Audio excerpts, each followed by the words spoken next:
All right, good evening, everyone. We're going to get started and call this meeting of the Huron Valley Schools Board of Education to order. Madam Secretary, can we please have a roll call? Absolutely. Ms. Grzymkowski. I'm here. Mr. Dimick. Here. Ms. Ryan. Here. Mr. Wiseman. Here. Ms. Cotter. Here. I am present. Ms. Dodd. Here. We have a quorum. All right, if you're able, please rise for the Pledge of Allegiance. I pledge allegiance to the flag of the United States of America and to the republic for which it stands, one nation, under God, indivisible, with liberty and justice for all. All right, thank you very much. Board members, if you had a chance to review the agenda, can I please have a motion to approve the agenda? I move the Board of Education approve the agenda as presented. Thank you, Ms. Ryan. Do we have support? I'll support. Thank you, Ms. Grzymkowski. Any conversations? Anything? Nope. We're all looking? We're good? All right, let's do a roll call vote, please. Ms. Ryan. Yes. Ms. Grzymkowski. Yes. I am a yes. Ms. Cotter. Yes. Mr. Wiseman. Yes. Mr. Dimick. Yes. Ms. Dodd. Yes. Motion passes. All right, thank you very much. Items from the board president. As always, I get to start with kind of a long thing about public comment, so bear with me. It's long, but I'll try to read it as fast as I can. As a school board, we appreciate the members of our community who share their public comments during the designated times in our meeting agenda. This is an important opportunity for the Board of Education to hear from the community. However, it is not a time for two-way communication. A regular meeting of the Board of Education is designated for the board to conduct business of the Huron Valley Schools in an open session in accordance with the Open Meetings Act. Comments that require follow-up, investigation, or communication will be handled by the superintendent or a member of the team. There are two segments in our agenda for public comments in sections 3 and 7 respectively. 15 minutes has been allocated in section 3 for public comments related to voting items or non-voting items if time allows. The Board of Education will allocate more than 15 minutes allocated in section 3, so all public comments on voting items may be heard in section 3 prior to the board voting on these items. All comments in non-action items will take place during section 7 of the agenda, if not already heard in section 3. All speakers wishing to address the board must be present. All individuals will be given an opportunity to speak. Each individual delivering public comment will have 3 minutes to share their communication. Individuals may only speak once and cannot share unused time with another person. A timer will be displayed on the screen so individuals can monitor their time. Once 3 minutes have elapsed, a timer will sound, indicating that the public comment has concluded, and the microphone will be turned off in preparation for the next speaker. The individual must be present to share public comment.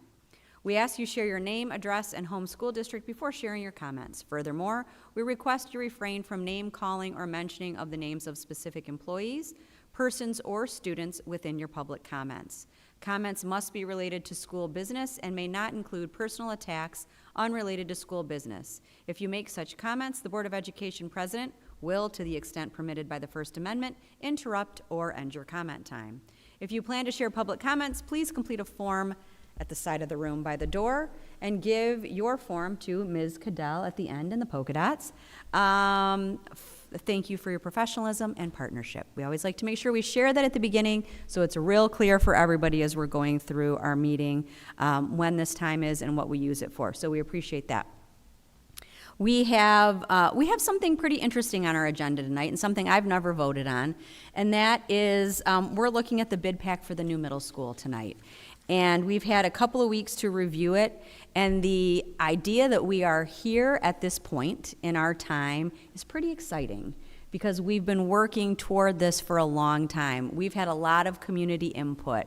We've had a lot of work from staff and partners. There's been a lot that's gone on to make sure that White Lake Middle School is like new when we're done, and now finally this bid pack to bid on to vote on approval of a new middle school. So we're going to do that tonight, and I think that's a pretty big thing for us to do. And when we get nominated and elected as school board members, there are a few kind of football moments. And I think voting on big building packages where we're confident that the governance is strong, that we've done our due diligence, that we've included everybody we can, is one of those moments just to pause and think about that we've done some pretty great things in our community with our community support. So I wanted to throw that out. I think the other thing, I could list 30 ways that our kids have been awesome and have done amazing things over the last 3 weeks, 2 weeks since our last board meeting. I'm not going to do that.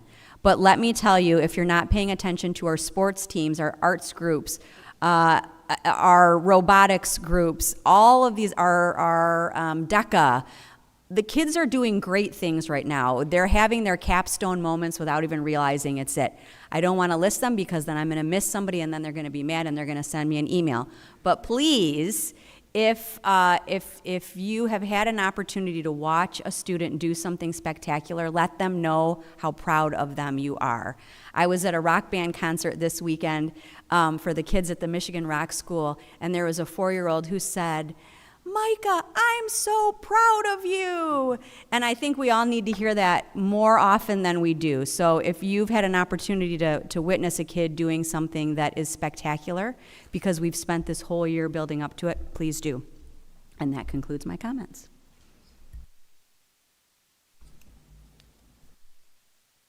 All right, now we move on to recognition. We get to recognize now, which is good. We just said to say congratulations, so now we get to do that.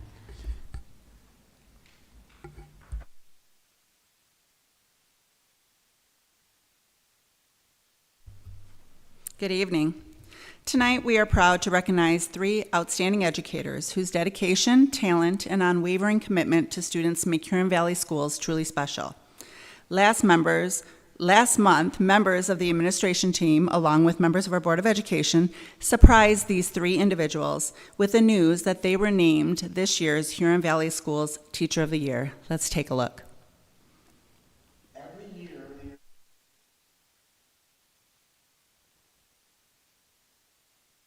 To name that individual the Teacher of the Year. Roberta Dicano, Muir Middle School, has been awarded the prestigious title of Teacher of the Year in recognition of her outstanding dedication, passion, and excellence in teaching. Congratulations. Thank you. Very happy for you. Your teacher, Ms. Hojanacki, has been selected as the Huron Valley Schools Elementary Teacher of the Year. We are super appreciative of everything that you do for not just the students, but also the staff as well, for being a leader, for the teachers and for me.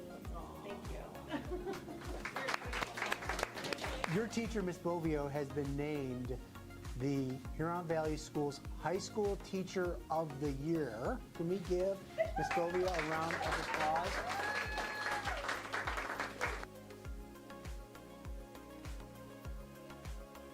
It's so much fun for us, especially when we do get a few tears and family members are along. So while each of you did receive a certificate when we surprised you in your classroom, the Board of Education has a little something else for you. If Amy Grzymkowski and Jacob Dimmick can join me now as we honor this year's Huron Valley Schools Teachers of the Year.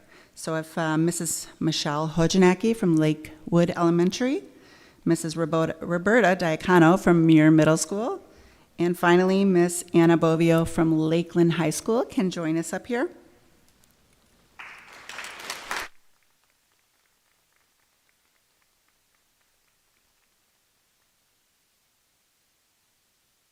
I want to say thank you and congratulations.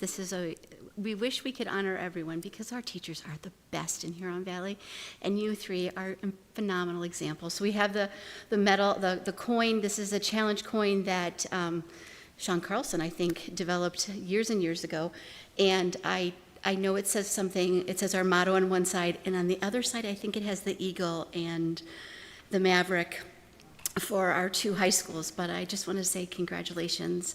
You are stunning examples of the greatness in Huron Valley education, so thank you.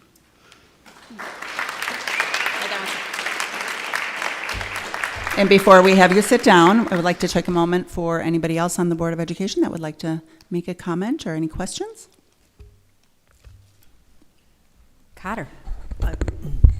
Just a comment, because I myself has had a number of incredible teaching experiences, and I want to thank you all for what you've done for our Huron Valley kids. Your awards are well-deserved. Thank you. Anybody else? I think congratulations. I was at every single one this year, and it's my first time. The best part was your families and the people who were there to support you.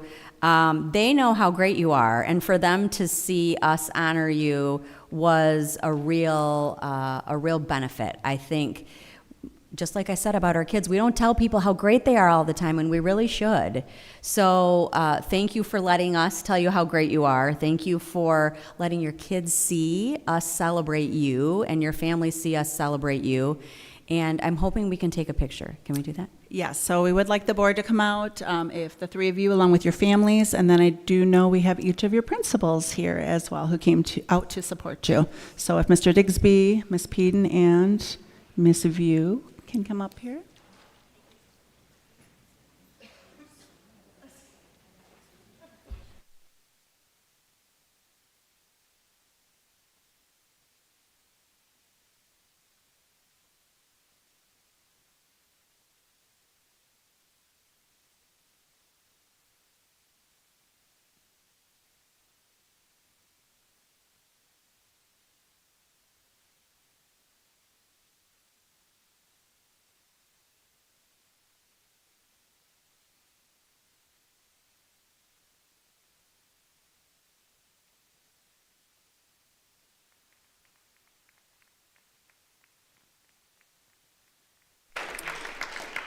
And just on one last note, although we are recognizing them on June 1st, Ms. Diacano is retiring this year, so we want to congratulate her with that as well.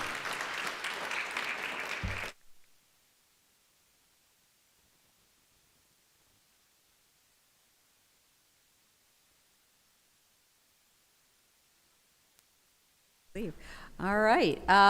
Next, we have our school presentation. Dr. Salah? Thank you, Madam President. And to kick us off here for our school presentation, I'd like to invite the proud principal from Highland Elementary School, Dr. Campbell, to the microphone, who will introduce the folks that she brought with her this evening.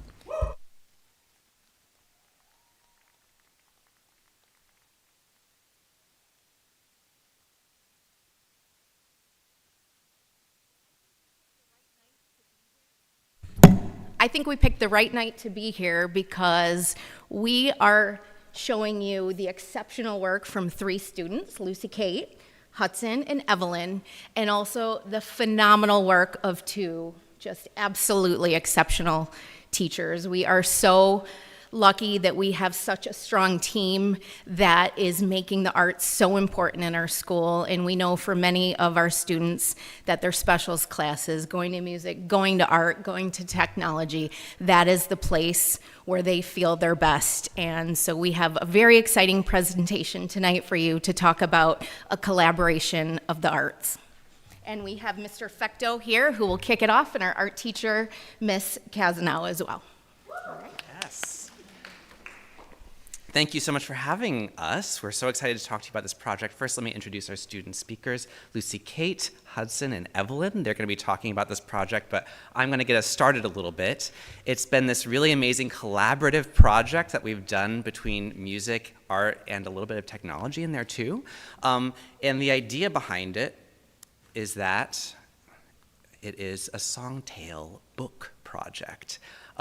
But what is a songtale book? I feel that there's no better way to start a presentation than to do it with music. So I'm going to demonstrate what this is with an actual songtale book. If you could just imagine you're a kindergarten student, you've been in a music class for about 40 minutes, you've been singing, moving, dancing, and then we're sitting down and, boys and girls, the last two music classes, you heard the song, There Was a Man and He Was Mad. It was a story song, and now we have a book that has art in it by an artist that describes the song.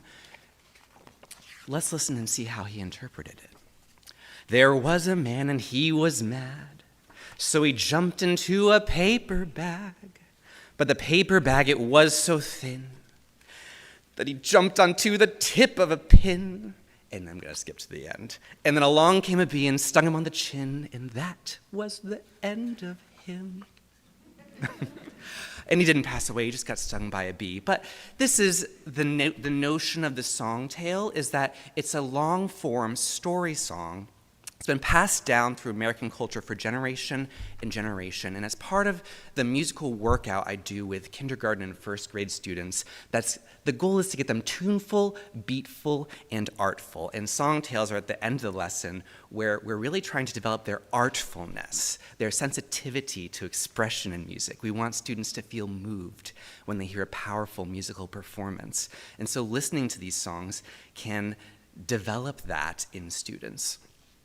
When I went to the music conference in Michigan, MMC, I learned a lot about songtale books and how many of them are published, and I learned about how they kind of put together art, music, and literacy, and they develop early interest in reading for students. Is a great resource. And I also learned about the history of them, how at the University of Hartford, art students actually created these. So collegiate level artists who were studying to become illustrators created these books.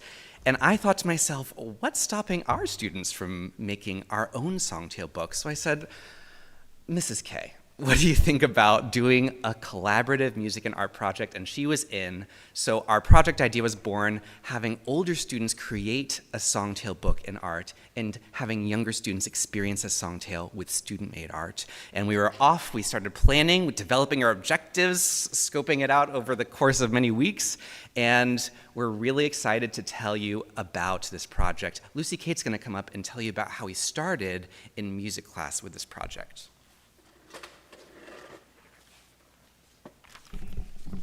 I started this project in music class. Mr. Pecto gave us two options for songs to pick from. The one my class picked, Over in the Meadow, was the more slow and elegant option, and the second option was Rizzle-dee Razzle-dee. This option was more fast and crazy. We listened to our song. While doing that, we would sketch out ideas that we would later use in art. We answered questions about the song that helped us understand what was happening in it better. This is a video of the other class listening to their song while sketching ideas for art.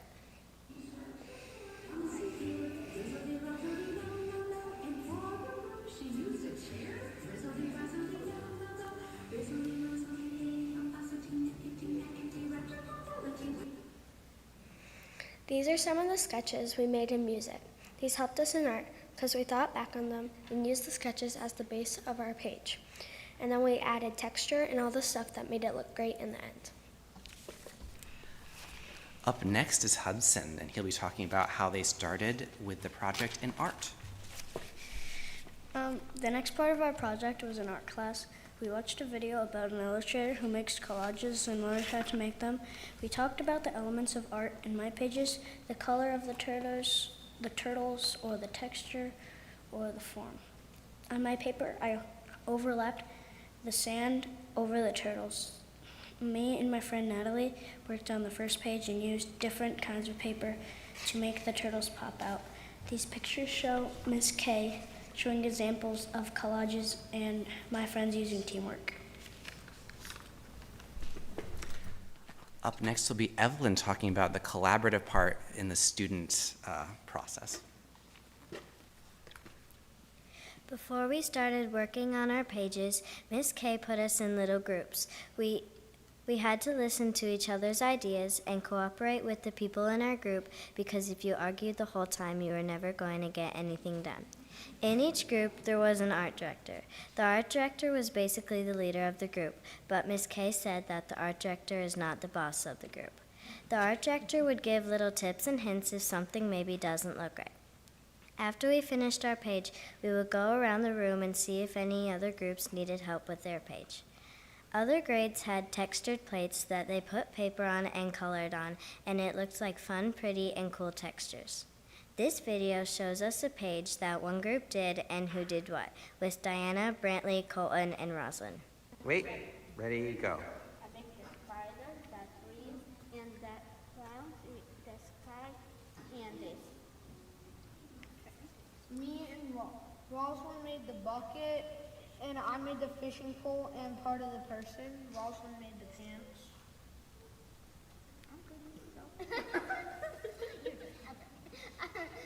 I made the pants, the bucket, and I made the web and the lines for the web. The lines for the web. I made river, the hook, and then I'll put some stuff on. And Sailor helped me when Resin and when that was here. Oh, thank you guys so much. It looks awesome. The next part of the project, we took all of these kind of collage pages that they made and we photographed them. So you can see me fiddling with many different ways of trying to get the lighting right for these pages. And we uploaded them into StoryJumper. And StoryJumper is a technology program that we use from 1st grade to 5th grade to help students create their own book. And so we uploaded these photos to create them into a real book. And we love that we have this connection to tech class here. And drum roll, please. We're going to have the book now. And Lucy, Kate, and Evelyn are going to pass these to the board. And you're going to have a little performance of Over in the Meadow, which is the song that these students worked on in just a moment.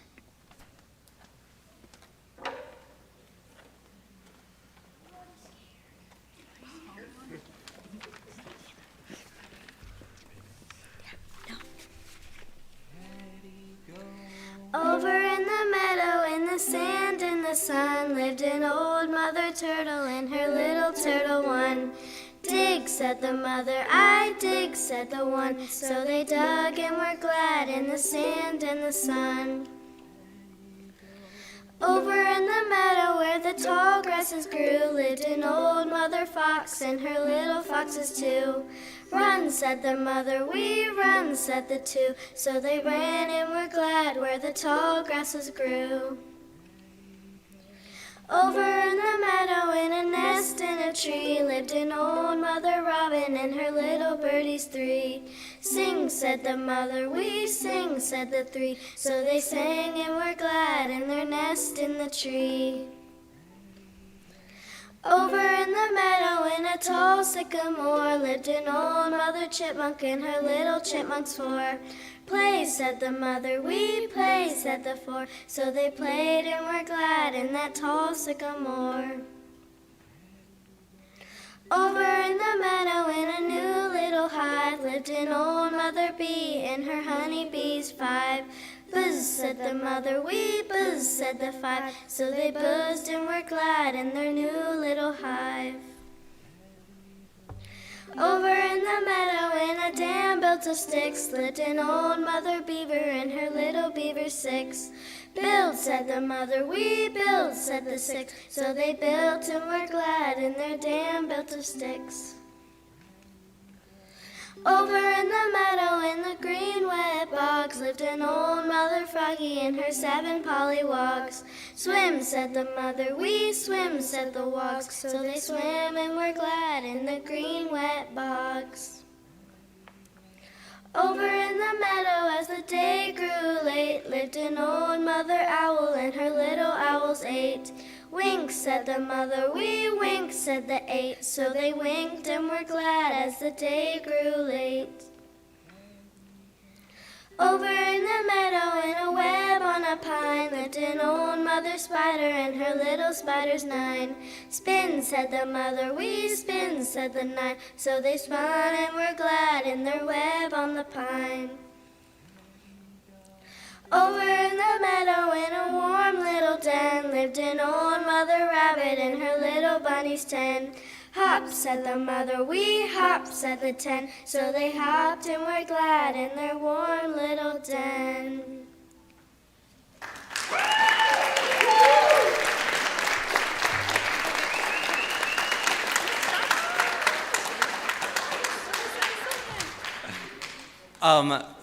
Wow.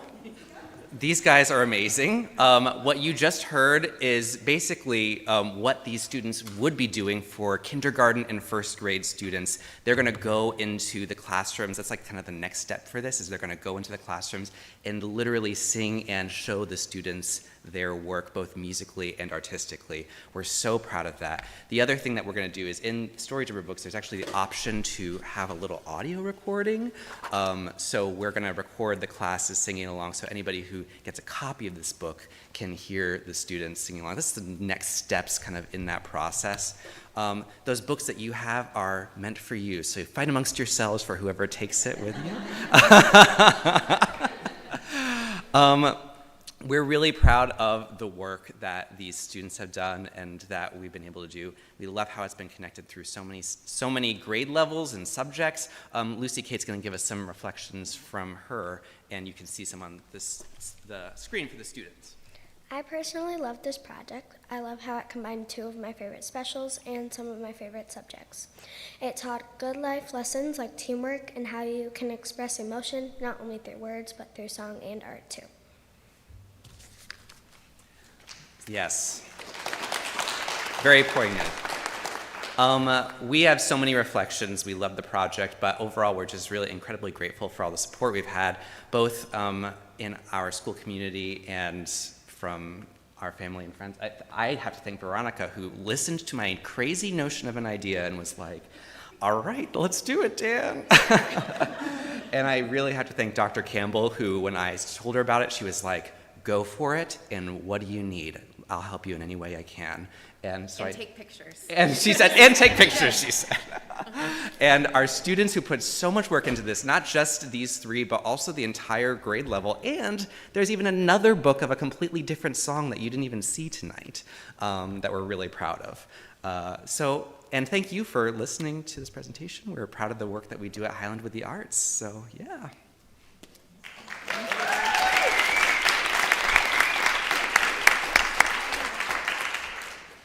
So to say I'm a proud principal is an understatement. I think I saw a few of you that had something in your eye, maybe. I cannot thank all of you enough, Ms. Kay and Mr. Fecto, for being so dedicated to our students and doing something that is so unique and so different and something so special that they will remember forever. So thank you, and thank you. You guys did great. Good job. We might have questions. All right, so, I'm blown away by every single thing you just did. Usually I speak last, but I'm just gonna say two things real quick. Number one, you bring your crazy ideas here anytime, because this is what makes your job great, and this is what makes learning great. And so the fact that you can bring those two things together and you're doing it at Highland Elementary with these amazing kids, that's what we need. That's who we should be and what we are. So it's reminding me of so much of what I grew up around, because I grew up around music teachers, and they got to hatch crazy plans, and it was great when they could work with the art teacher and they would have crazy plans together and the kids would just benefit for it. So I really feel like I'm done with the meeting. We can go home. This is good.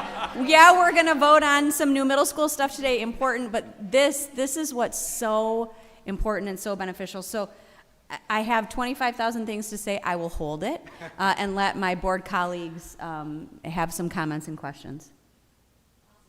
Go for it. I could not love this more. When we got our board packet, I saw your presentation, the PowerPoint, and I was so excited to hear, because this ticks all the boxes. I mean, yes, we talk about teamwork, and yes, we talk about, it's music. Come on, who doesn't love music? There's not one of us that doesn't love music. We all love music. But the literacy aspect, the idea of the older teaching the younger, the idea that we are creating books. We create books. That's what we do in elementary school. We do create books. But this, to use specific artistic methodology, to have these students get up here and sing the song. Well done, ladies, by the way. Great. And yeah, absolutely. I'm sorry, Hudson, forgive me. You did an excellent job as well. As a vocalist, I have a tendency to be focused on the vocals. I apologize. I couldn't hear you. You weren't mic'd. We need to mic you next time, buddy. So I'm really impressed with I'm just impressed with the entire concept. I'm impressed with the staff and the teamwork. This is not something that happens, just in music class. This is happening in art class. This is just, there are not enough adjectives and positive words that I can give you, because this is what education is all about. It's about wrapping our arms around all of the things that make education great and combining them and being effective that's being effective at a very different level. So kudos. I hope that you are sharing this with your elementary school music cohort, and I hope that they are taking this and implementing it in their schools as well. Because if I have a kid in another elementary school, I'm going to be like, hey, I want to do this too. This is just fantastic. I cannot give you enough kudos. Well done. Well done. I see Mr. Wiseman going to unmute. Go for it. First of all, I want to recognize the 3 young people. You did an outstanding job, not only presenting, but singing, all right, and representing the entire elementary population at Highland Elementary, because it takes and we say this over and over again, it takes a whole community to do that. Not only the students, but the teachers and the community itself. So, and Dr. Campbell, thank you. Thank you for making certain that all the tools that were necessary for this to be successful was made available to your staff and to your teachers, or to your students. I can't put into words enough, but I'm going to try. Thank you for inspiring us. And I'm talking to not only the students, but the teachers. Over the last few weeks, we've talked a lot about the science of teaching, the science of reading, all right? And it's extraordinarily important because it boils down to literacy and making certain that we're doing. But what today is really a demonstration of the art of teaching. And thank you very much for living our dream, because it takes not only the science of teaching, but the art of teaching to inspire our students to move forward. It was wonderful to watch this tonight, and I'm reflecting back. I had the privilege a couple weeks ago to watch a performance done by our students over at Lakeland High School. And it's part of that continuum. It's part of us being a AAA school district. And art is a big capital A. So thank you very much. Great job.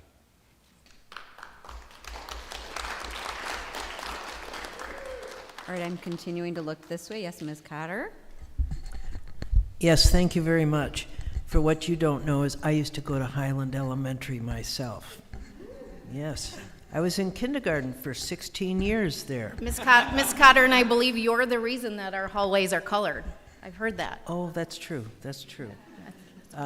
I just want to say, because I love children's literature, and I still do, likewise, I've not heard that song before. Where did you find that one? This song is part of a collection that was put together by Dr. John Feyerabend, who I learned from when I was at the Hart School of Music. So he went across all these community centers and nursing homes, and he collected songs from American culture and from American community. So you might not have heard it because it's from a different part of the country, but these are all American tunes, and that's a lot of the literature that I and we as a music staff use with the kids. It's tried and true. For literacy, the song was repetitious. Yes. It would be easy reading for our students. I was very impressed with it. Most impressed by the artwork that our students did. It's not easy for children to use cutout paper and create an image. It's frustrating for them. But the illustrations in this book are beautiful. I must admit, there's a few artists out there that they have children's book and they only use paper. So I must say, the students at Highland Elementary, thank you for coming. You did a wonderful job. I loved the book. Thank you.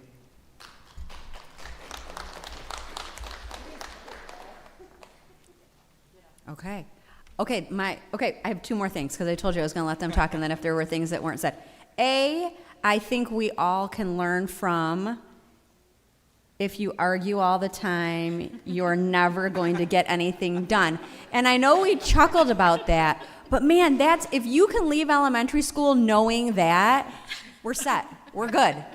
It's so important, and I think it resonated. You know, we were all sitting up here kind of chuckling, but we know that's the case. We're grown-ups. We have to make decisions for our school. And I think a lot of times we go into meetings and we think, okay, if we argue all the time, we're never going to get anything done. So smart words to live by. And finally, yes, there are 2 copies of this book up here. Let's pretend we wanted more copies of this book. Is that possible? Absolutely, yeah, we can get more copies. Okay, because I think there might be a fist fight in the parking lot if that, you know, we would share, we would find a way, but I think we would love to figure out if we could have more copies. Yeah, we'll and the other absolutely book order would be some more. fine too. Like if you want to split it up, whatever, however you want to do it, we would be grateful. So thank you. One more big round of applause for Highland Elementary. Thank you very much. Thank you. And I know you would love to see us not argue for the rest of our meeting and get things done. I know you would love to stay, and you're welcome to stay. But I also know that the sun's still up, and you may have other things you'd like to do. Maybe there's some homework, more books to write, or songs to sing. So if you would like to do any of those things, we're going to take a quick 30-second recess to allow you to go your way. So thank you very much. We wish it was that kind of recess.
Okay, I think my 30 minutes turned into 3 minutes, but I think we're going to go ahead and get started again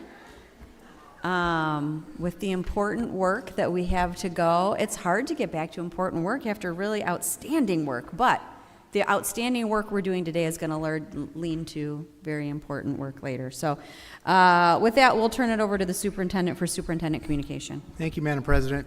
Good evening, everyone. Once again, it's really difficult to follow that group. They did a wonderful job. I've got a shout out, a couple of housekeeping items, and then we have a presentation. So my shout out, I also wanted to just give a shout out to the cast and crew for the Big Fish production. It was awesome. I had an opportunity to attend a couple weeks ago on Saturday. Ms. Hageboom did a fantastic job. I know they had a ton of volunteers that were working behind the scenes in preparation for that production. Dr. Nelson, the orchestra was awesome. The choreography, the students, the sets. I mean, it was just really, really well done. And I definitely saw tears in the audience during that one. It was really, really good, and I just want to give my accolades to that group. It is evaluation season, the time of year when I am evaluated minimally annually by our Board of Education. So I just want to share with you that I am in the process of working on the documents that you're accustomed to receiving, and I expect that you will have them no later than May 18th, which is our next Board of Education meeting. And I believe we're going to have to schedule a special meeting in order to actually hold the evaluation. You know, as we do often from this board table, we give a shout out to our community for supporting our last two bond proposals as well as our sinking fund. Yeah, and if it wasn't for the support of our community, we wouldn't have all of this work that is happening all around us from an infrastructure and safety security perspective. So a few dates that I want to just put on everyone's map. May 18th, we were planning to go back to Milford High School for our board meeting. We are actually going to stay here on May 18th, and that's because at 5 o'clock, we are going to do a groundbreaking for the new White Lake Middle School. So anybody's invited. We will be inviting some local dignitaries. We will also be celebrating the work that is already started over at White Lake Middle School. You can see the footings going in on both the north and the south ends of the building, so the work is already starting. So we will meet at the front of the middle school and walk over to one side or the other where we'll do the groundbreaking ceremony. On June 1st, we will be back at Milford High School, and we will be doing a ribbon cutting for the new administrative building, and we will be doing a building dedication to Dr. Nancy Karate. That will happen at 5 p.m. on June 1st. We've confirmed with Dr. Karate she is available. We wanted to make sure, obviously, that she could join us for that very special evening.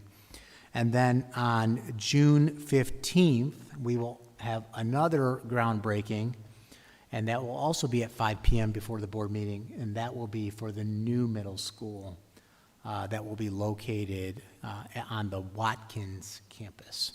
So lots of very exciting things happening throughout the district from an infrastructure perspective as a result of the bond monies and the bond approvals. We are also moving out of the current administrative building and the illustrious, what do you call them, the portables that are attached to the building since 2000. We're moving out of that facility on May 4th. So the moving is actually starting this week, and we will have the entire central office team in the new space on May 4th for business as usual. This week, April 30th, myself, President Dodd, Vice President Cotter are going to be meeting with Representative Ann Bolin. You know, we are often encouraging our community to be vocal, to talk with our local legislators regarding issues that impact our schools. And we are going to be going on a field trip to Lansing to have one of those conversations on behalf of the school board as well as the entire school district.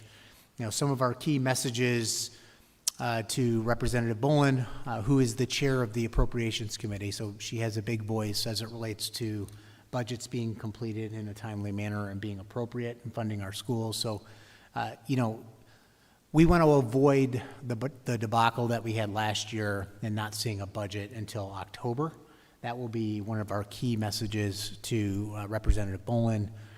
Continued support for students with special needs, continued support for the transportation categorical, really cleaning up this language as it relates to school safety and security, continued support for at-risk students. So we have a variety of topics that we think are important for Representative Bolin to hear, And it really comes at a good time because the House just put out their budget, and there's a lot to be desired with the budget that they shared. So lots to discuss there, and looking forward to that meeting with Representative Boland. And then finally, I'm going to invite Dr. Nemeth. I don't know if you're going to the podium, Dr. Nemeth, and who else is that? Connie and Miss Gilbert will be doing a presentation on the WIN task force for us. So a little bit of context and what this is exactly.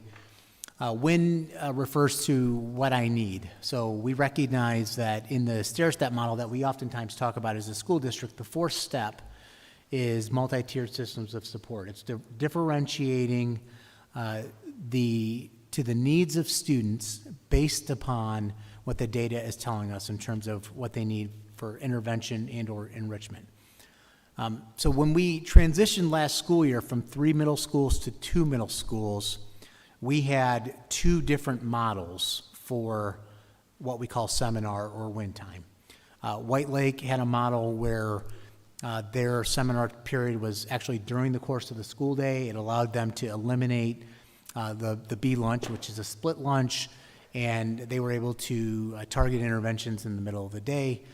Muir had their seminar class actually at the end of the school day. As we were coming up to the end of the school year, we needed to make a decision to be consistent across both middle schools. We made a decision to go middle of the school day. That left a lot of questions because one half of the district was accustomed to seminar being one way and the other half another way. And so I give a lot of credit to Dr. Nemeth, who put a committee together across the district that represented a number of stakeholders to help us really make a decision that was in the best interest of all students while still accomplishing the goal of providing enrichment time and intervention time. And so with that, Dr. Nemeth and Ms. Gilbert are going to share what the committee discussed and ultimately where the plan landed.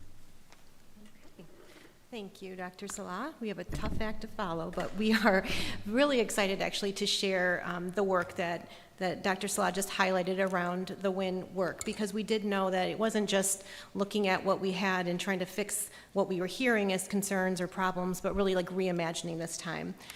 So this is just to give you some context. This is a typical middle school day. This is an example from 7th grade because, like we said, with the WIN being in 4th hour, it's kind of wrapped around lunch in 4th hour, so it looks a little different in 6th and 8th grade. But typically, we have the day starting at 8:23, ending at 3:01, broken up into 6 class periods, and then we have this additional instructional time, WIN time in the day at some point, and it has changed over the years. But that what I need time is really supposed to be for instruction, and it's part of the full calculation of hours and minutes and days that we need to provide for students. So we have 1,098 hours per year and 180 school days to organize however we see fit to get all that instruction in.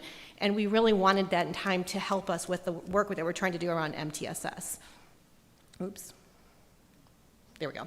So this is our backdrop, our visual of the multi-tiered system of support model that we're building. And that tier 1 piece in the middle really is those 6 classes. In an ideal world, kids are getting tier 1 instruction during their core classes, but we know that students are going to need additional support. Sometimes they need enrichment, and we need to build that time into the day for that to happen. So part of the WIN structure has always been to build that time in and to provide that extra support that kids can get in addition to what they're receiving in class. So we have multiple ways of looking at this. The first way, and the way we're highlighting tonight that we want to share with you, is that WIN task force, because that was a group we brought together solely for the purpose of examining this time, this instructional time, looking at what we have, looking at what we want to do, and really talking through some beliefs around the time of day and the intention of that time.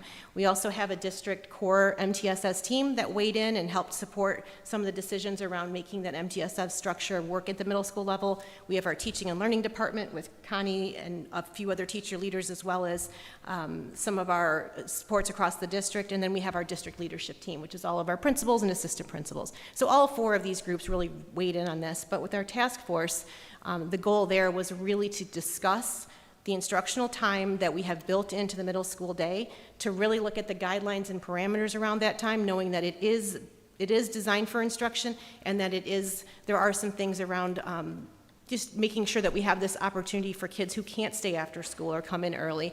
And then just to collaborate, we had a lot of feelings in the room in the first night, and we just really talked through that, and it was a very productive conversation, a very positive conversation, and at the end, we did develop recommendations to move forward into next school year that we're going to share with you tonight. Our driving questions, we had quite a few up there, but I highlighted the two that really we started with and tried to remain focused on, which is the intention of this time for students. Knowing there's a role for staff in this, that this may be some more work we have to do in thinking about how to best accomplish the use of this time, and it may take us a little while to learn and adapt into the interventions and different things that we might utilize during the WIN time, but that we want to focus on students first. So these are the list of contributors. I know it's a little small print, but just wanted you to see the people that were involved in this work. It was a very diverse group. It included teachers from both White Lake and Muir, both the building principals, Mr. Digsby and Ms. Chakowski, our teacher leaders, our parents from both buildings. We had our Jennifer Hollander was there as part of this work. We even had a high school representative. So it was really a well-rounded representative group that worked through these questions. And so I'm going to turn it over to Connie. She's going to walk through just some of the processes we went through to get to where we are recommending for next year. So the first task of this committee was to determine what do we actually believe WIN time should be utilized for. And so we started by giving each member of the committee a list of 15 potential belief statements, and we had them individually rank their level of agreement with each belief statement. Then we went into some small group conversation and eventually whole group conversation to form consensus about what do we really believe WIN time should be utilized for. And the four that rose to the top are here. WIN time should provide students with meaningful support to help them to be successful in their classes. WIN time should be used for targeted or tiered academic intervention for students with significant learning gaps. WIN should support both academic growth and student social-emotional well-being. And WIN should remain flexible to allow teams and teachers to adjust based on student needs. So at least we had these grounding belief statements that we could then move forward from. That did leave a lot of other belief statements that had mixed consensus. And so it was really a good opportunity for us to sit and have good conversation around these, because even though we didn't necessarily agree, it did really highlight some important things that helped to move the work forward. Specifically, two big themes started to arise. First was there was this really big need that we have students who have these academic or SEL needs at that tier 2 and tier 3 level, and they deserve to have specific evidence-based interventions that support their learning and growth. And there are also students who are already at grade level who could benefit from some extension. But we also knew that it's not just this need that we have. We have needs just for our current tier 1 students. And it's important to provide intentional time within the school day for that reteaching, the relationship building, and to respond to that real-time student data without removing students from core instruction. And another theme that came up was that student choice opportunities is important to consider because it really empowers them to take ownership of their learning. So given those two themes, we took those ideas and built 4 different models that we brought back to the committee for feedback. We really tried to put those 2 different themes into 2 different blocks of time. For that time being, we called them seminar and then intervention and enrichment block. And within the 4 models, we tried to have a variety of time lengths, time frequency, and where they were in the middle of the day or beginning of day or end of day, so that we could really get some good feedback about what might be best moving forward. So each committee member got to go around, we did a tabletop activity, and we asked them to give us pros and cons of each model based on different types of student needs. And then we also asked for feedback regarding logistics of each model as well. And then at the end of that activity, we had an exit ticket, which was simply that we asked each committee member to rank their level of support for each model. So we asked them to circle either thumbs up, they thought this was the model to go with, thumbs to the side, I could live with it, but I would change this, or thumbs down, not in support of that model. And but through that data review, when we saw those results, there was a model that arose to the top. And so this is just a snapshot of how we were looking at the data. And the one model that we were calling Model B at that moment had the most thumbs up support, had the most thumbs up plus thumbs side support, and had the least thumbs down support. So we knew that we wanted to start with that model and then utilize the feedback that we got to maybe refine that model moving forward. Because at the end of that meeting, we actually had models E, F, G, H, because there were so many different suggestions on what to do. A lot of the additional considerations from that feedback influenced the way we changed Model B. The first was the amount of seminar time per week, and specifically regarding Friday seminar afternoon, and just the question of, is that the best use of instructional time? The other consideration was length and frequency of that intervention and enrichment block, really wondering what would make the most impact. So you can see a list of other items of considerations: instructional minutes for our regular 1 through 6 hours. What about running different bell schedules? What should we name each block of time? How might we staff and support these blocks of time? And that consideration of, could year 1 look different than year 2 when we implement this? We also then took these models to our MTSS committee, who's really been doing a lot of deep learning on how to best support students within our different tiers. And they weren't asked to vote on this, they were just asked to provide feedback on each model for consideration moving forward. And they had a lot of the same considerations from our committee. There was concerns of absences, so where those times, those blocks of times in the day, if students really need intervention and it's at the end of the day, is that the best model to move forward with? Really wanting to learn more about what is the research saying about best practices for the length and frequency of an intervention program. The weekly schedule, again, seminar came up again. How much time do we want to provide for a seminar? And then staffing. What staff is actually needed to support these interventions, and how do we get to small group sizing for interventions with the staffing that we have? So through all of that, we really were reflective and thought, gosh, there's really 3 big things we need for next year as we implement this. The first is we do need that protective time of day to start piloting different interventions and enrichment resources, structures, and programs. We also need a flexible implementation timeline to lead to our full implementation as we learn things that we're piloting. And we really need some time for collaboration and development with staff.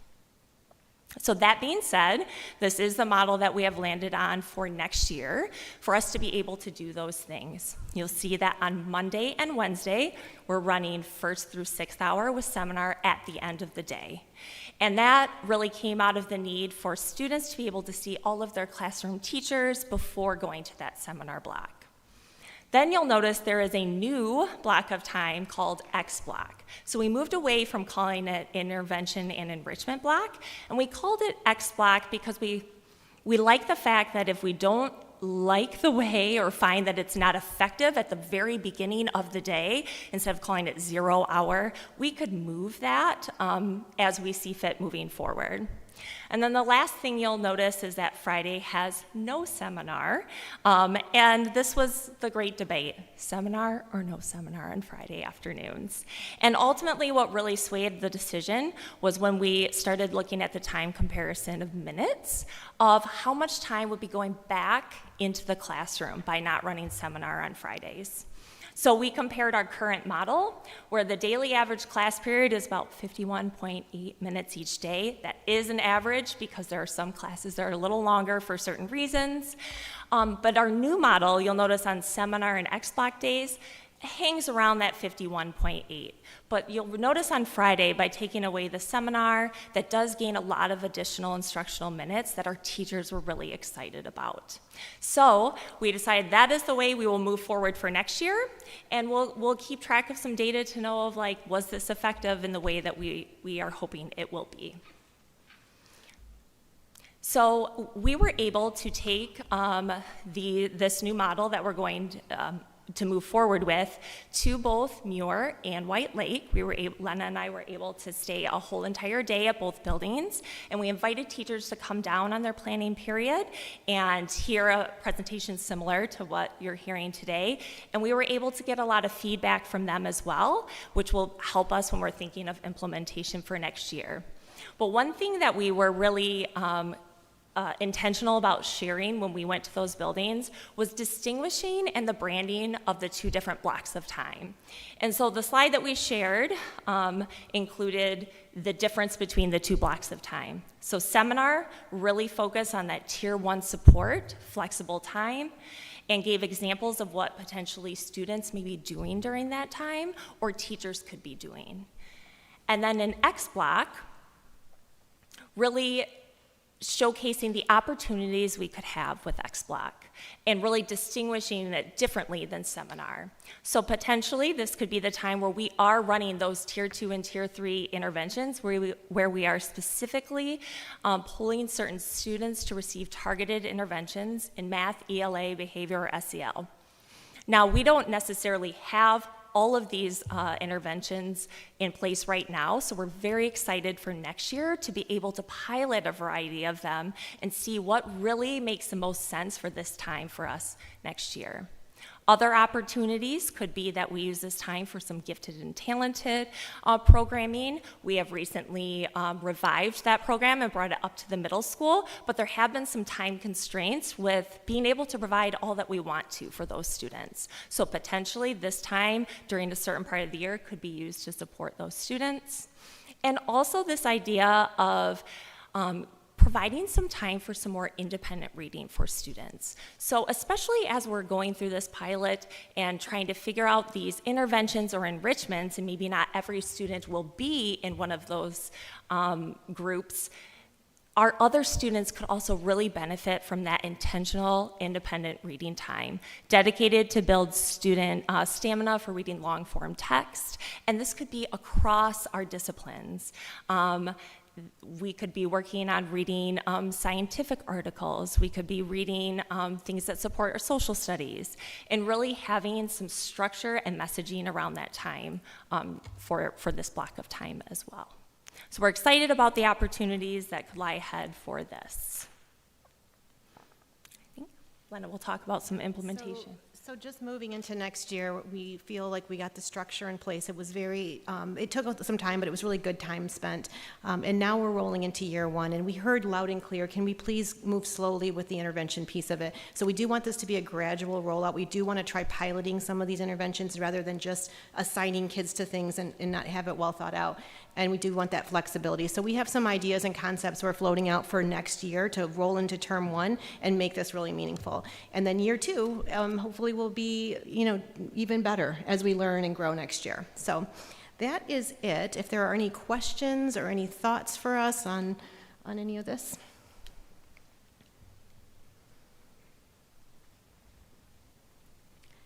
Cotter? No, I just wanted to make a comment regarding this, and thank you for all the work you did. But this was something that we as board members got letters from students. They were concerned about their win time and how it was being used and how people were exiting some of their classes. So I think that the students helped request this. I thank you very much for coming up with something that I think is going to be a win-win for everybody. No it's pun a intended. win schedule. Thank you, Lindsay. Other comments? All right, thank you very much. We appreciate it. Yep, thank you. So that concludes my comments this evening. Thank you. Thank you. Next, student leadership. James is here from the IA. Take it away, James. James, did you get clapped out already? Yeah. Well, thanks for coming back. I know you still have stuff to do, but we appreciate you. Yeah, so our last day of class for the seniors was last Thursday, so I'm already done with having to actually come into school for class. But just because I'm done with that doesn't mean I'm actually done with coming into school, because I still have another 4 weeks of IB exams, which are going to be very fun. The first one's tomorrow. It's actually in this very room right here, so I'll be back here at 12:45, I'm pretty sure, hopefully, tomorrow to take the physics IB exam. So wish me luck on that. But Beyond that, I know now that we're moving into spring, we have a lot of students at the IA participating in several different sports. We have kids participating in track, softball, baseball, DECA as well. I think I'm forgetting one, but we've got a wide array of athletes participating, which is really great to see. And I know in the coming weeks, we're into term 4 now, so even the kids who aren't seniors are approaching the end of the school year, so that's always very exciting. That's all I really have. Thank you. Thank you very much. We appreciate it. Of course. Congratulations. Thank you. Good luck. Yes. This room is a good room. I feel like good things are going to happen here for you. Oh yeah, I can lock in this room. It feels. You got it. Thank you. Thank you. All right, moving on to association communication.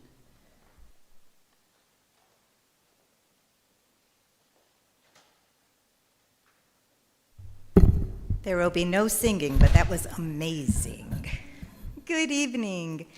Once again, this is an exciting evening as we recognize our 3 Teachers of the Year.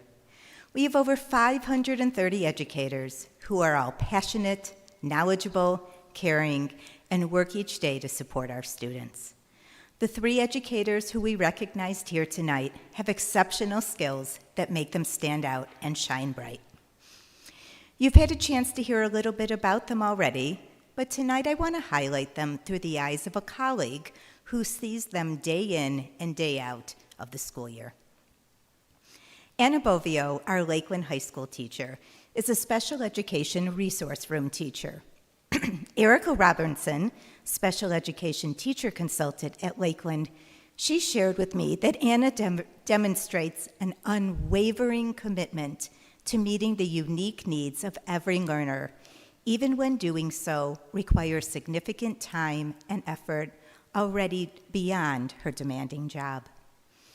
In addition to her exceptional instructional practices, her ability to balance these demands while keeping students the center of her work is truly commendable. Erica emphasized to me that Anna's dedication, professionalism, and student-first mindset makes her deserving of Teacher of the Year. Roberta Diacano, Muir Middle School Teacher of the Year, is a health and digital tech electives teacher whose positive energy and enthusiasm is completely contagious. Her colleague, Rodney Bradshaw, expressed that Roberta is a compassionate and joyful presence in her classroom, hallways, and in life. She's a master poet, I bet you didn't know that, and her words inspire and connect. She is a friend to all. Her lessons go beyond the page, guiding students towards healthy living and sparkling, meaningful conversations that will stay with them for life. And finally, Michelle Hojanacki, Lakewood's Elementary Teacher of the Year, is a 3rd grade teacher who has taught in Huron Valley for over 30 years. In fact, Michelle and I go way back, and we worked together at Brooks from 1996 to 1998, which was a very long time ago. Annalise Yancho, one of our new educators this year, is so fortunate to have Michelle as her mentor. Annalise stated that it's so rare to find a mentor like Michelle. She's someone who cares just as much about who you are as a person as she cares about your professional growth. Her guidance comes from a place of genuine compassion, making everyone around her feel valued and supported. She inspires not only her students, but also the colleagues fortunate enough to work with her, and truly she represents what it means to be an exceptional teacher and a remarkable person. So I thank all these 3 exceptional educators for your dedication to your students, your colleagues, and our community. Our days and years are enriched by having all of you in the Valley. Thank you. Thank you. Moving on to board correspondence. Madam Secretary. No correspondence tonight. All right. Next is Treasurer's Report. Yes, Treasurer's Report. I would like to turn over the microphone, if, with your permission, Madam President, to our Assistant Superintendent of Business, Jeffrey Van Gothen. Jeffrey, along with his staff, last week we were able to attend Michigan School Business Officials Conference. I had the opportunity to attend many of those conferences over the years, and I thought it would be beneficial for Jeffrey just to highlight some of the items that he was involved in and discussions that were had. Thank you, Mr. Wiseman. So yeah, about 10 members of my team were fortunate enough to attend a conference last week in Grand Rapids. We heard a lot of updates from not only colleagues but other stakeholders like legislative authorities and government staff, and so touched on legal, accounting, and auditing. Legislative, we had some good conversations around the state budget. As you know, when we meet again in 3 weeks here, we will have a budget work session, so hearing from not only the executive summary a couple months ago to the House and Senate, which were posted while we were in Grand Rapids, allows us to talk with our other colleagues who are feeling the same around budget, and also cybersecurity, AI in the workplace, which is really going to change the scope of accounting, I believe, in the next year to 3 years as to how we'll use AI as an asset with what we do with accounting and accounting for the school district's books. Also heard about ethics, which lines up with our, we have 3 in-house CPAs for the district, so myself and the Director of Finance and the accounting supervisor all have CPA licenses, and we're required to get 40 hours a year in extra classes, if you will, and so we have the opportunity to take some of those while we're at our conference, and then also accounting for special education, just so I can continue to be supportive of the good work that we're doing in our special ed system. As you know, we have a strategic plan group this year, and I've had the opportunity to meet with Todd and Sarah, and we've talked at a high level and even on a granular level on where we spend money in special education and how we can, do more or assist if possible with special education, because we really want to be supportive of that group of students that we have. And so amidst all of that, we also participate in the largest K-12 trade show. There's over 550 exhibit booths, including our co-op partner, CoPro Plus, who has been there the last 2 years making a presence known, advertising the contracts that they have with Huron Valley Schools to promote those to other districts in the state. And then obviously we have the opportunity to connect with current and potential new vendors. So definitely a worthwhile experience. We appreciate the board's support and allowing us to do some continuing education, and I think it's really good for the district as well as the community that we have an opportunity to take part in that conference and get to come back with some information for the district. Thank you very much. Thank you, Jeffrey. Thank you, Tom. Reports from board committees. I will start with the executive committee. Our executive committee met on April 16th at the administration building. We started at 9:03 a.m. Present with myself, Mr. Wiseman, Ms. Cotter, Dr. Salah, and Ms. Cadell. No absences, no public comment. On our regular agenda, we discussed tonight's agenda.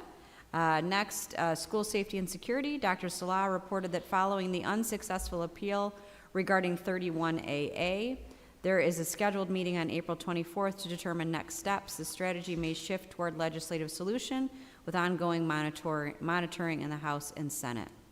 Legislative advocacy. The committee confirmed that a meeting with Representative Ann Boland is scheduled for April 30th. Members identified key priorities for the discussion and agreed to prepare a leave-behind document summarizing these areas of focus for the representative's office. Education Matters. The committee reviewed the spring Education Matters and approved for distribution. New middle school name. The committee reviewed the board policy regarding the naming of the new district buildings to ensure compliance with our guidelines.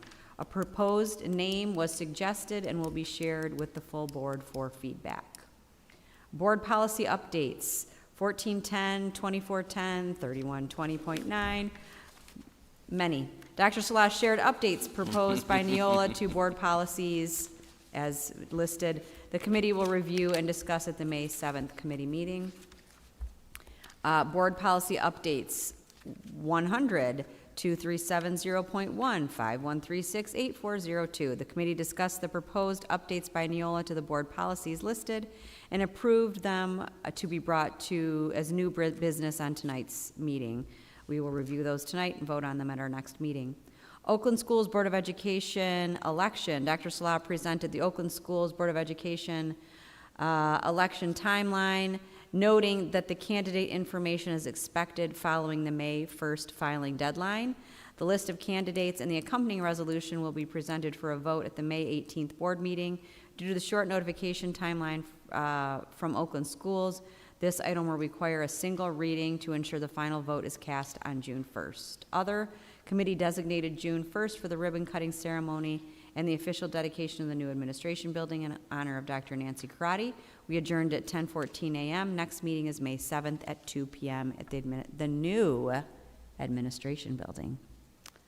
Next, TLT. TLT, we met April 15th at the administration building. The meeting was called to order at 9:07. Present were myself, Ms. Grzymkowski, Ms. Cotter, Dr. Nemeth, Dr. Salah, Mr. Endicott, Mr. Limberg, Ms. Bjorkman, Mr. Kalmbach, Ms. Horwitz, Ms. Miska, and James from the IA.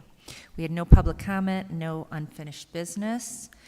New business, we talked about AP Government. Ms. Miska proposed a resource update for AP Senior Government textbooks with America, People, Politics, and Policy, the 19th edition. This is aligned to the current College Board standards. She will be discussing it tonight. There was nothing to report in our standing agenda items, strategic plans, safety and security, or student support services. James shared with us that they were wrapping up the exciting year at the IA. And actually, James will be attending Vanderbilt University in the fall. Summer reading was the other item, Title I purchase. Ms. Bjorkman shared that books for the Title I summer program at Oxbow, Highland, and Johnson will be purchased through BookSource using Title I funds, and the committee supported that purchase. And then we discussed the middle school WIN task force that you just saw the presentation on. We adjourned at 10:03, and our next meeting is this Wednesday, April 29th at 9 a.m. Thank you, Mrs. Pacena. Mr. Wiseman, could we get a report for finance and operations? Yes, I do. Finance and operations are met on Monday, April 20th, 2026 at 4:15 at the administration building, along with myself. Members Ryan and member Dimmick were in attendance, along with Dr. Salah, Mr. Van Gothen, Mr. Reeby, Ms. Kerrigan, Ms. Moore, and representatives from Clark Construction, Becky Timberlake, Tyler Maxwell, Chad Webster, and Oliver Rice, and from TMP was our architect, Bill Weinrock. There were no public comments. We reviewed the minutes from 4/8/26 and are included in our board notes tonight. Our regular agenda, there were no consent agenda items. Unfinished business, White Lake Middle School Phase 1 furniture package. There were no further questions on the recommendations from TMP that you have before you. Bid Pack 2402, the new middle school. There are no further questions on the recommendation letter from Clark Construction as it related to this bid pack, which totals $58,108,002, which includes a 10% contingency, a 2.5% general contracting, along with other items such as the vapor lock, temporary fencing, elevator pit, waterproofing, and roof blocking scope. Administration will seek approval at tonight's meeting. There were no further questions regarding the recommendation letter from Clark Construction as it relates to Bid Pack 2403, which is the Lakeland High School, Milford High School Phase 2 temperature controls. We reviewed the Oakland Schools ISD budget that's before you under new business, policy updates as it relates to 6320, 6325 from finance and operations that pertains to purchasing and procurement. Safety and security updates, Dr. Salah reported that they are holding off on final commitments to third-party contract service providers of safety and security previously covered under 31AA. We are happy with our contractor relationships, but are closely monitoring the upcoming Huron Valley budget as well as updates from the state and federal government on budgets specific to safety and security. Other items that were discussed, the bond construction update. Tyler Maxwell from Clark Construction discussed current and upcoming bond projects. White Lake Middle School, temporary fencing is complete. The north side topsoil has been removed. Footing trenches are also complete, along with aggregate demo is 90% complete on phase 1, and the ground breaking ceremony is scheduled for May 18th, which is consistent with what Dr. Salah mentioned. HVS Administration Services relocation update. Furniture setup is ongoing. Baffle sealing is near complete. Asphalt final course and stripping, I believe, is done. Metal panels nearing completion with final inspections tentative for April 28th or April 30th. An open house for central office was held on April 20th. The move date is for May 4th. It's still on track with a ribbon cutting and dedication to Dr. Nancy Karate scheduled for June 1st, 2026. There are no further discussion items. The meeting adjourned at 5:13, and our next meeting is on May 13th, 2026 at 4:15 at, I believe, our new administrative offices. That's it. Thank you very much. Student Support Services Ad Hoc Committee? Did we read the minutes last meeting? Yeah, we did. Okay, then they're in consent agenda, then we haven't met since then. All right, and our next meeting is the 12th. The 12th of May. Our final meeting for the whole strategic plan is Wednesday. Wednesday. And then our final meeting of the ad hoc committee is the 12th, May 12th. Great.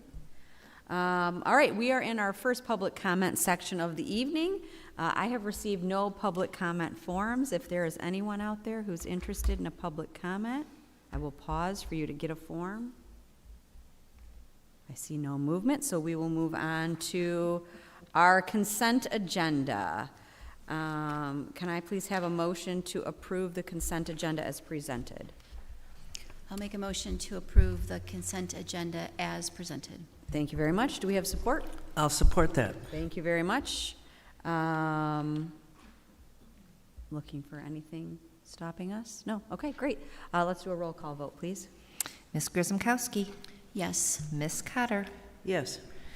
Let's see, Ms. Ryan? Yes. Mr. Dimick? Yes. Mr. Wiseman? Yes.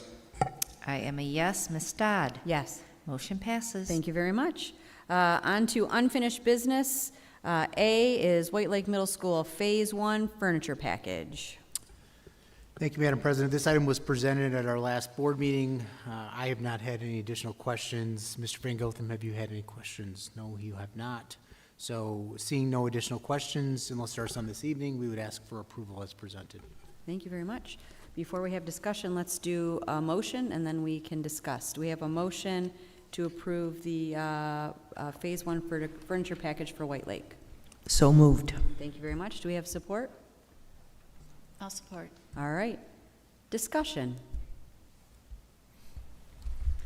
Ms. Cotter? I just wanted to add and thank Mr. Van Gotham for the photo pack.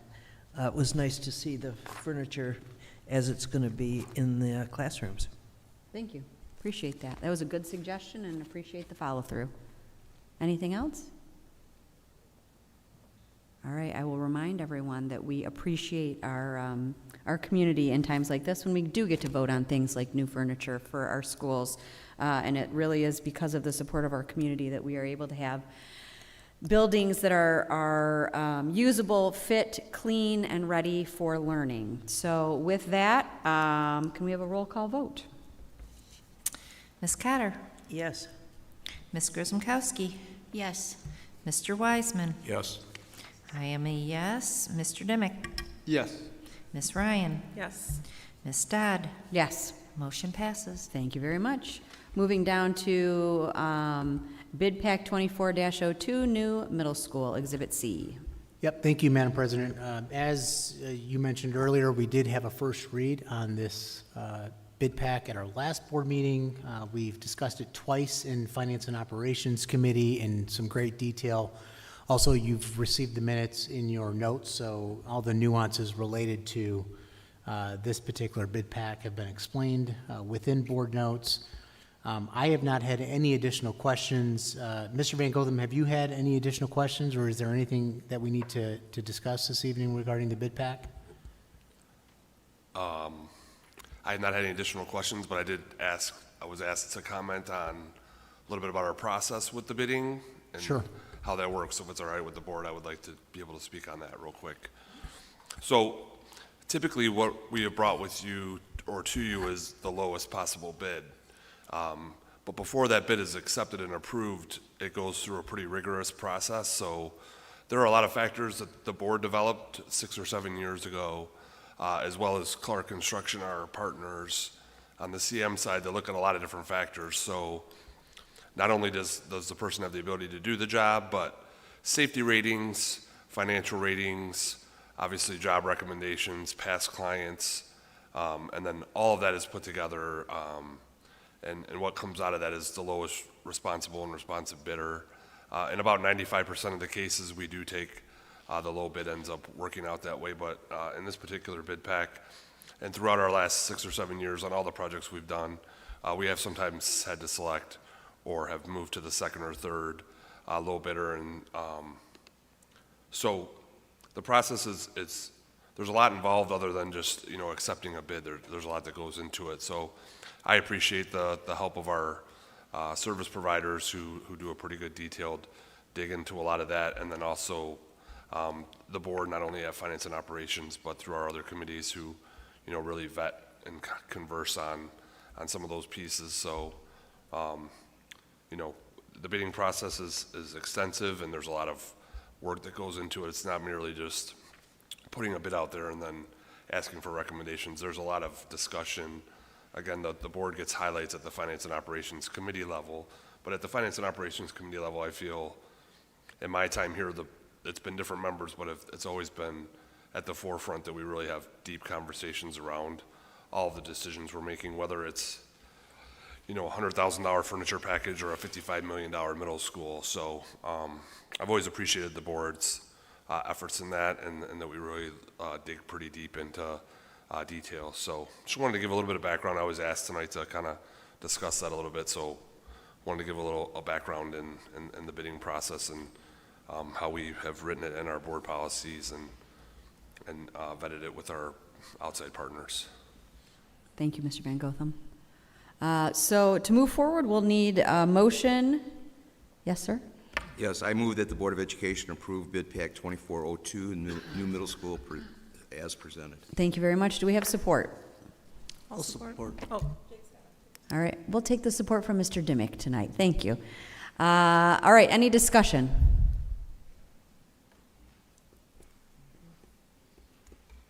There has been a lot of discussion in committees, and so we get to this point, and if we hadn't have had a lot of discussion up to this point, I don't think I would feel nearly as confident with our momentum forward without, honestly, years of discussion about this. So I will express my gratitude to our treasurer, to the members of our Finance and Operation Committee this year and in years past, to Mr. Van Gotham and his office, Mr. Reeby, the friends at Clark Construction, and TMP who've come together and gotten us this far. I'm super excited to put a shovel in the ground. I know my shovel in the ground is not going to do too much, but I'm going to believe that ground I'm moving is going to be important ground. So I think that's what I'll say. And of course, the members of our community who have continued to support the schools through elections and their willingness to put their tax dollars in to make this happen for our students. So that's what I have. Other comments? Yeah, I would just like to make one comment. I totally agree with everything you said. I just want to do a shout out to Mr. Van Gotham and his business and operations people that were involved. I also want to do a shout out to Clark and our architects who are extraordinarily important into the process. We talked about this 2 weeks ago as it relates to our taxpayers and the process that we followed, because while we're talking about $58 million, we're really talking about educational specifications. And this was a group project where a lot of individuals had opportunities to provide input, and we've been able to see the schematics as it relates to this at White Lake Middle School and our new middle school, and we talked a lot about parity to make certain that the schools, both middle schools, would provide the same opportunities for our staff and for our students, and I feel very confident with that. And at the same time, I know Amy and Jacob and Michelle, along with myself, as representatives of the board, have appreciated the conversations that we've had. This was not an easy decision as it related to the conversations that we had. We had a lot of questions as it relates to the bid pack and the individuals and the companies that were part of this to make certain that they met all of our procurement guidelines. So I once again want to just say thank you to our community. Thank you. Okay. Everyone has had an opportunity. We're going to go ahead and take a roll call vote, please. All right, Mr. Wiseman, Yes. Mr. Dimick, Yes. I am a yes. Ms. Grzymkowski, Yes. Ms. Cotter, Yes. Ms. Ryan, Yes. Ms. Dodd. Yes. Motion passes. All right, look at that. Just take a second with a little woo-hoo here. Okay, there we go. And now moving on to C, Bid Pack 2403, LHS and MHS Phase 2 Temperature Controls. Yes, again, this is an item we had discussed at our last board meeting, and we have had no questions. We're asking for approval as presented. All right, thank you very much. Can I get a motion? Sure. I'll move the Board of Education approve bid pack 2403 LHS at Walled Lakeland High, Milford High, Phase 2 temperature controls as presented. Thank you very much. Do we have support? I'll support that. All right, we have support. Any comments? I think it's just ditto to the last two item comments. Thank you, and we're looking forward to it. All right, without any big comments, we will take a vote. Ms. Ryan, Yes. Ms. Cotter, Yes. Mr. Wiseman, Yes. Mr. Dimick, Yes. Ms. Grzymkowski. Yes. I am a yes. Ms. Dodd. Yes. Motion passes. All right. Final, Go Guardian renewal. Just as a reminder, Go Guardian renewal is essentially responsible for allowing our technology department to monitor internet traffic on our student Chromebooks. So we had a presentation regarding Go Guardian at our last board meeting. We're asking for approval this evening for this item as presented. All right, thank you very much. Do we have a motion? I'll make a motion to approve the Go Guardian renewal Exhibit E as presented. Thank you very much, Mr. Dimick. Do we have support? I'll support that. Thank you very much, Ms. Cotter. Any discussion? Mr. Wiseman? Yes, I think the presentation that was done a couple weeks ago really made me more aware of what we have out there available to our students and to our parents as it relates to the various safety and security protocols that we have in place. Safety and security is more than just making certain that we have safe and secure entries. It's also making certain that our students are safe and secure as it relates to technology.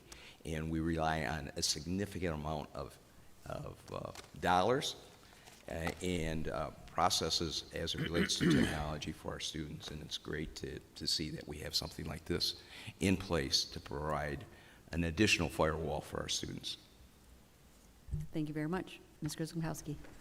I second that. Mr. Wiseman, Go Guardian is one layer of protection, and our technology group does a phenomenal job.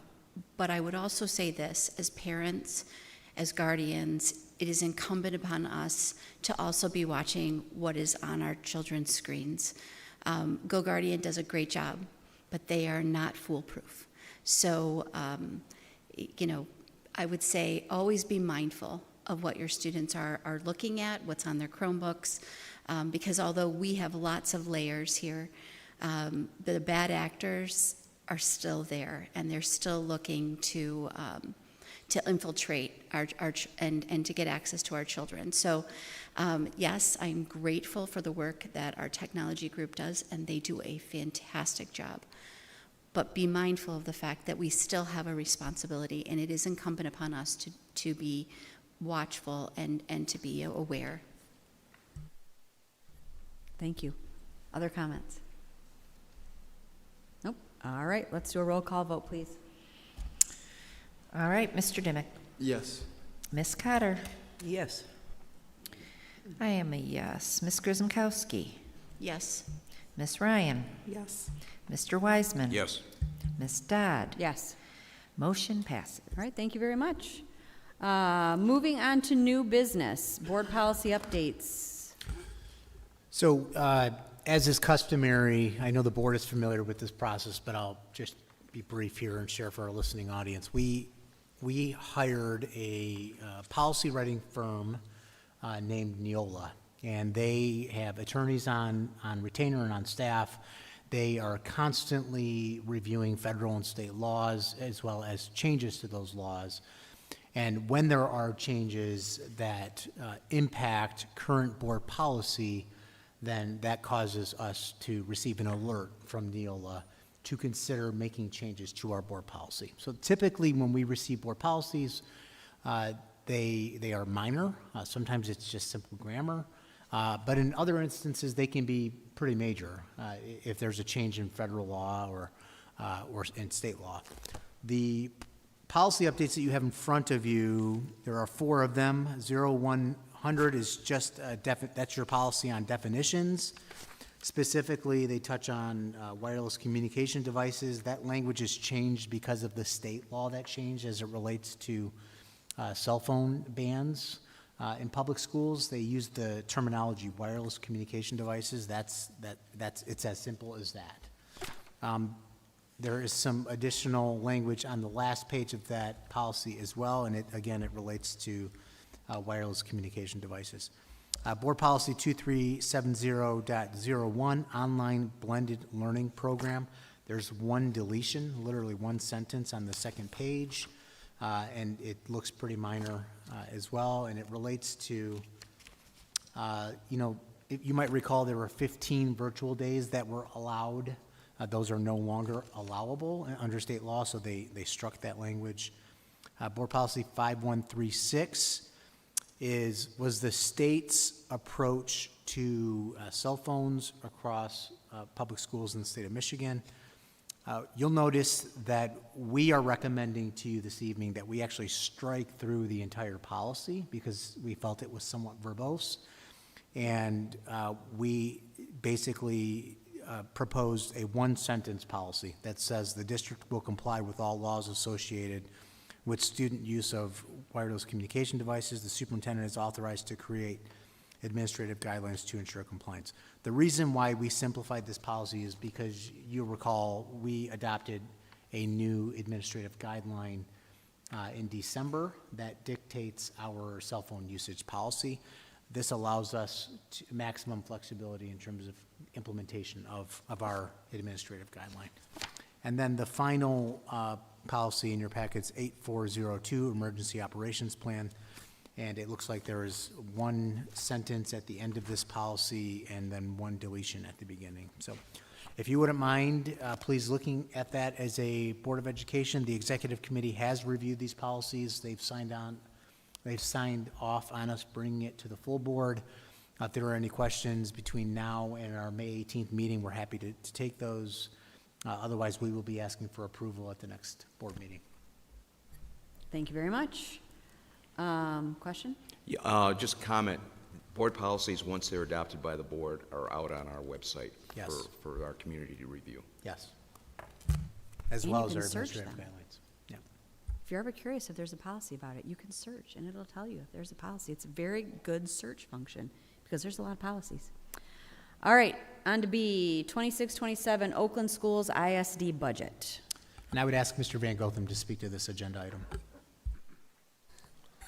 Thank you, Dr. Salah. So on an annual basis, the ISD asks local school districts to review the different fund balances and either approve or not approve the general fund for Oakland schools. So what you have before you is a guide of all the different things that Oakland Schools does for Huron Valley schools. We think it's a really comprehensive document that we're very appreciative of that Oakland Schools has provided to us. I was able to provide copies for our Finance and Operations Committee at our subcommittee a week ago today. But we've had the opportunity to read the budget in detail.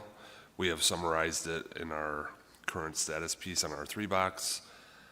It's important to note that Oakland School staff is taking a pretty standard 2% salary increase while paying steps and lanes.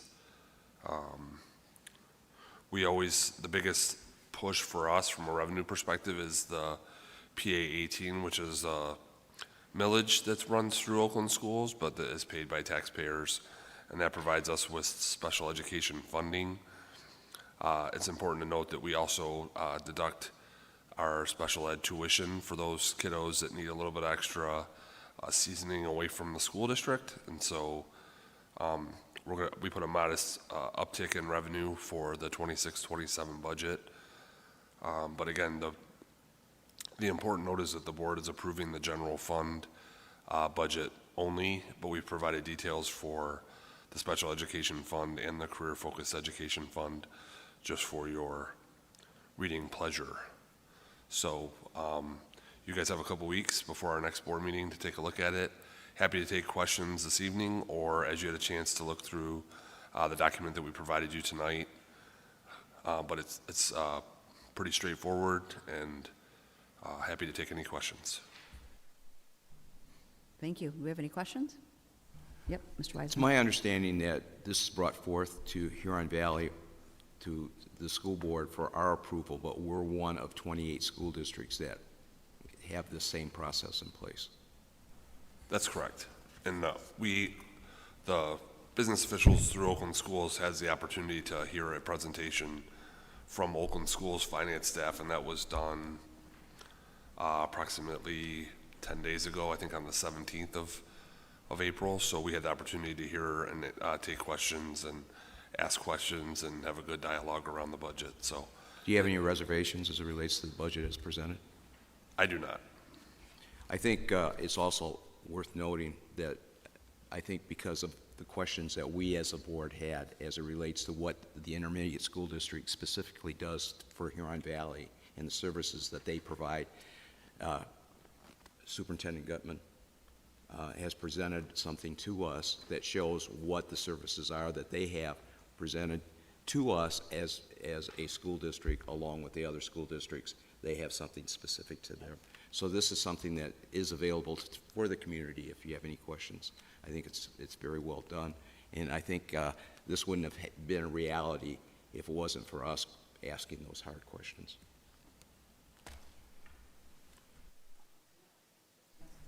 I have two questions. One, what is our annual, is it PA 18? What is our annual allotment from Oakland Schools? Typically, the gross amount, Amy, is about $8 million that we receive.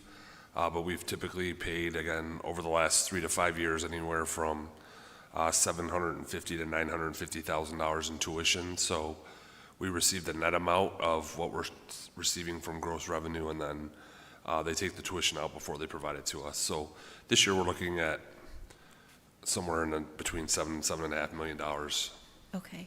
And then secondly, I noticed in the letter that there is a budget, a line item of $5 million for the construction of an autism spectrum disorder center in Oxford. $5 million, we just approved $58 million for a new middle school. $5 million seems like a low number to me. Are they just redoing a building?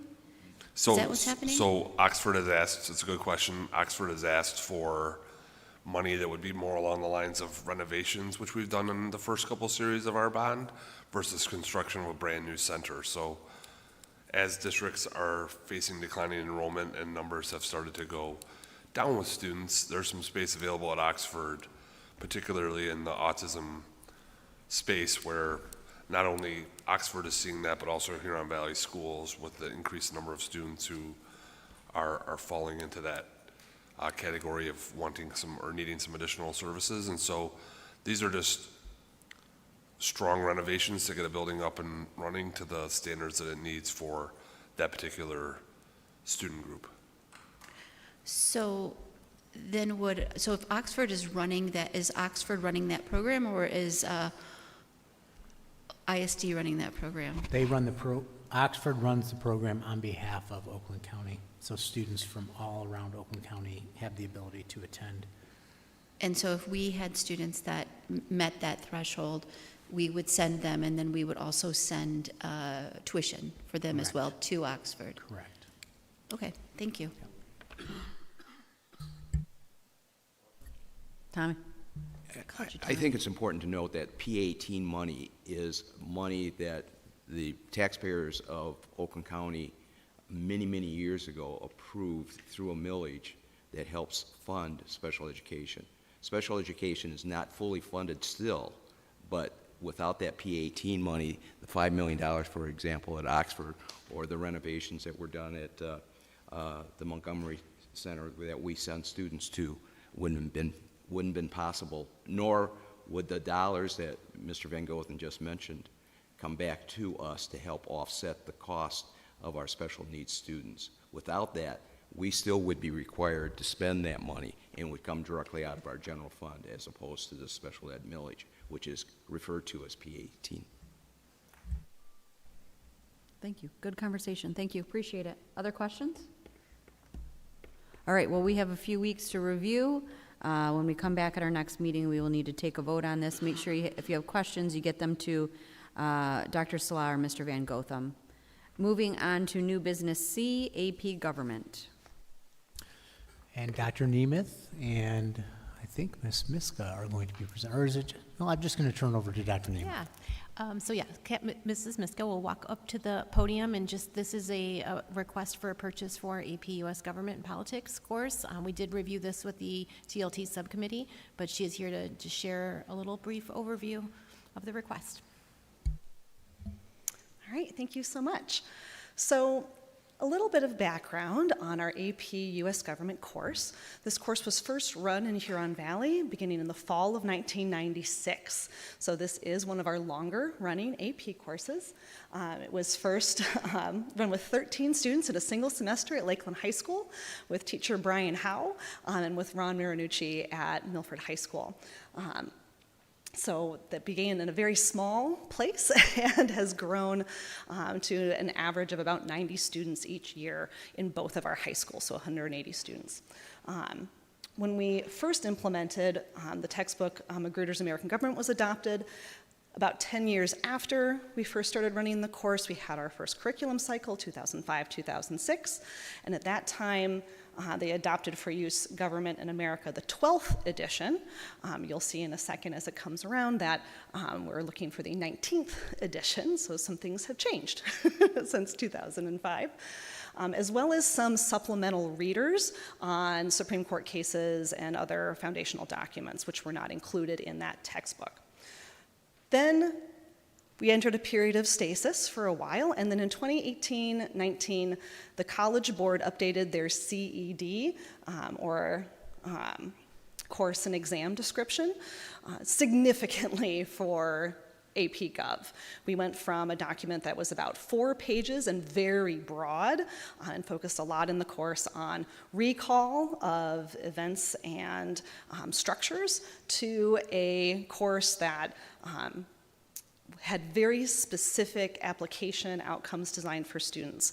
They took this kind of broad course and said, okay, these are going to be, we're going to have 9 distinct foundational documents that are required to be studied in 15 Supreme Court cases, in addition to others that students will want to be familiar with, to be able to have some deep knowledge of application of concepts.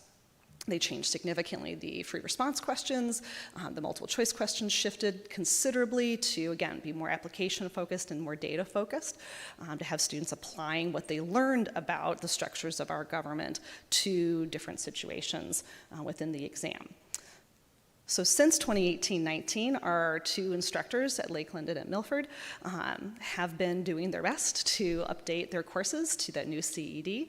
And now we're at a point where our veteran AP Gov teacher at Lakeland High School, Brian Howe, as the only teacher at Lakeland of this course in its entire run, is going to begin his retirement.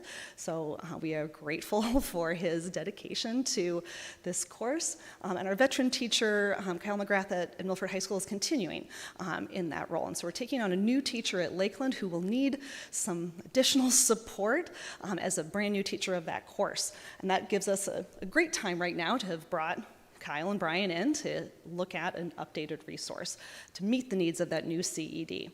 So we met this spring, we looked at this 19th edition of the textbook, and we'll talk a little bit more here about that as well as the AP course. Up on the screen, you'll see in what is very small and fuzzy print for you, the course outline from the College Board for what needs to be part of this course. And you'll notice maybe it's something that's a little unusual for these kinds of documents, if you've seen these from College Board before, is that they've got 2 pacing numbers for each unit. This is a course that can be run as a year-long course or as a semester-long course. That's where the course kind of began as a semester-long course. And as the CED has grown, it's been more necessary to consider teaching this across the year. And Huron Valley has done that for a very long time at this point, taught it as a year-long course, and we're planning to continue to do that. So as we look at the updates from the 2005 textbook to the 2026 textbook, we're seeing in it a lot more attention to that new 2018-2019 CED, where again, specific foundational documents, specific court cases are required, and they're treated much more in depth to help students see how to apply those in different situations. I've flagged for you a couple of pages that relate to separation of powers, for example. So Federalist 51 and Marbury versus Madison are 2 of our required foundational document and Supreme Court case pieces. And you can see that this textbook treats those really differently than our old book. Getting in depth, thinking about the foundational principles that underlie that concept and how these original, again, documents and court cases lead us into an understanding of this principle. So we see that better in the new edition than we do in our old, and as well as, again, reference to all of those required pieces that weren't there before. Another hallmark here is updated data and polling and understandings of where our government has been since 2025. The political zeitgeist has shifted since then. So our old textbook has as its core image in early chapters the image of the hanging chads from the 2000 election, which is maybe not as much our modern space. And so we see a lot of updated images, data, and information that help students see in our present day how these principles are at play. When our AP Gov teachers met to examine this resource, we also worked on a realignment. While this textbook is aligned to the AP course, its chapters aren't in the same order that the course suggests, but we are very able to use them in the AP course preferred order, and so we've done that realignment work here and paced out what that would look like for us with our days per semester and pacing within Huron Valley. So we are recommending that the Board of Education approve the purchase of Pearson's Government in America, People, Politics, and Policy, 19th edition, to support students and teachers in AP U.S. Government and Politics. Thank you very much. We appreciate it. Any questions from the board? The book has just gotten to me, so this end of the table has not seen it yet.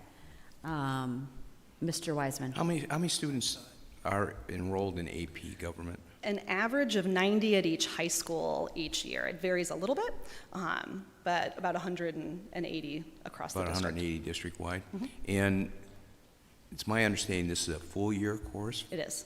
Where a requirement for graduation for the other seniors is a half a year? Correct. So our senior government course is a single semester, but AP Gov is a full year. So students that are committing to the AP course definitely have a different balance in their schedule. Where are we as it relates to updating the one semester government class? So just in 2023, we brought to you as part of our TCI purchase updates for the senior Gov curriculum. So we've updated that recently. Yes. Okay, thank you. So we have a few weeks to review. Certainly, if you'd like to take a look at the book, just let Dr. Sla or Ms. Miska know, and you can take a deeper look in.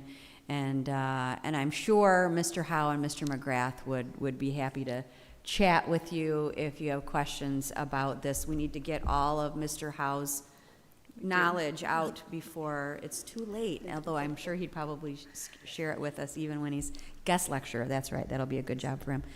So if you have questions, please don't hesitate to reach out. And with that, thank you so much. We appreciate it. All right, we're now down to our second public comment period of the evening. If there's anyone who's interested in making public comment, now is your opportunity. Seeing none, we'll move on to good and welfare. Any good and welfare this evening? I hear there's a soccer game going on in Walled Lake that we need to get to. Our girls' Lakeland soccer team is playing. Milford, oh, you're right. That's right. All right, the good and welfare is that we're adjourned. Thank you.